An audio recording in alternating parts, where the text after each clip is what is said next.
അങ്ങനെ ക്രിസ്മസ് ഇങ്ങ് എത്തി. കഴിഞ്ഞ ക്രിസ്മസ് ഡേ മുംബൈയിലിരുന്ന ആളാ ഇപ്പൊ ഭരണിയിൽ എത്തി നോക്കുന്നത്.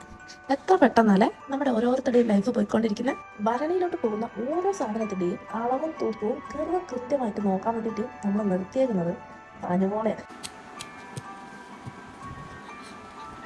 മൂപ്പരത് തട്ടിയും മുട്ടിയും നന്നായിട്ട് നോക്കുന്നുണ്ട്. ഇടക്കിടക്ക് വായിന്ന് വെള്ളം ഒലിച്ചിറങ്ങുന്നുണ്ട്.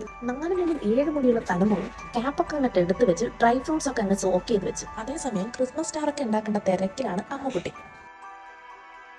2 വീക്സ് വൈൻഡിൽ റെസ്റ്റ് എടുത്ത ഡ്രൈ ഫ്രൂട്ട്സ് എല്ലാം ചേർത്ത് നല്ല അടിപൊളി പ്ലം കേക്ക് ഉണ്ടാക്കാനുള്ള പുറപ്പാടിലാണെങ്കിൽ നമ്മൾ ഒരു കേക്ക് ഓവനിൽ വെച്ചപ്പോൾ മിച്ചം വന്ന ബാറ്റർ ഉപയോഗിച്ച് നമ്മൾ എയർ ഫ്രയറിലും കൂടെ ഒരു കേക്ക് ഉണ്ടാക്കി.